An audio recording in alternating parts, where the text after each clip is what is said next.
Assalomu alaykum buzo'jonlar. Bugun sizlarni real распаковка и real o'tsiq bo'ladi tovarlarga Xitoydan tovarlar olib keltirganman. Birinchi ko'rgan maykillar, to'g'risini aytsam, sifati menga yoqmadi. Plotniyroq bo'lgani uchun juda ham havo o'tkazmaydigan material ekan, sintetika. Keyingi sumka sifati yoqdi, puliga arziydi, unaqa qimmat ham emas edi. Hozirgi shton молочный цветda cho'nchaklari bor, yumshoqqina materiali zo'r. Juda yoqdi bu shton menga. Va shunaqa dvoечка oldim. Rezinochkali, orqalari shunaqa pochta oq yozuvlar bilan. Dvoечка bu. Shtonni ham rezinkalari bor tagida. Aytganimdek, ertamu-yom esimdan chiqib qoldi. Kuz fasli uchun juda zo'r. Kuz bahorga yaxshi.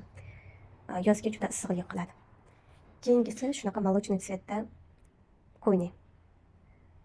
Materiali yumshoqqina, birinchi ko'rsatilgan shtonga o'xshashib ketadi materiali. Yumshoqqina lekin. Va keyingisi mana sevimli kostyumchikim. Bahorga, kuzga yaxshi. Qishga o'sha bo'lmaydi lekin. Dazmollanmagan u, endi ochilganda hali, lekin dazmollab bitta chiroyli, bitta chayvorib dazmollab kiysanglar o'sha mazza. Keyingisi shunaqa oyoq kiyim. Buni konkursimizda bitta qizimizga yutib oluvdilar. Молочный цветda o'qishga, maktabga вообще zo'r. Eng yaxshi tarafi yengil ekan oyoq kiyim, juda yengil. O'zimga ham rosa yoqadi shu oyoq kiyim. Keyingisi o'zimga krossovka ayttiruvdim. Krossovka zo'r, sifati chotki, lekin og'irroq ekan. Menga yengilroq krossovkada yoqadi. Ozgina og'irlik qildi, lekin sifatiga gap bo'lishi mumkin emas. Keyin shunaqa vetrovka zakaz qildim. Bu vetrovkamiz yaxshi-yu, lekin menga ozgina kattalik qildi. Katta bo'lgani uchun men bu vetrovkani berib yubordim.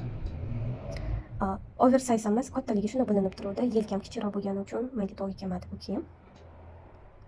Keyingisi shunaqa jiletka. Buni yaxshi ko'rib kiyaman. Вообще zo'r kelgan sifati. Qiziq, bu videoni adashmasam 2 yil oldin olganman, shuning uchun o'sha oldindan sifatini aytolmayman sizga. Jiletka вообще super kelgan, cho'nchaklari bor. Obmanka emas, maza qilib kiyib yuraman to'g'risi.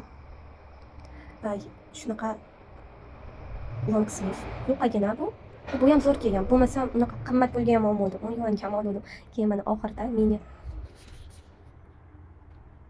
oxirida qizlar mini dazmol chiqadi. Uni ham arzimagan pulga olganman. Hozir ham ishlatib yuraman. Yaxshi takoy cholka-polkalarga bo'ladi. Uzun sochliga to'g'ri kelmaydi. Uzun qalin sochliga to'g'ri kelmaydi. Sizlar agar zakaz bermoqchi bo'lsanglar yoki Xitoydan tovar urish o'rganmoqchi bo'lsanglar, Telegramda Bell admin klichkasi yozinglar. Sizlarga hamma narsani tushuntiraman.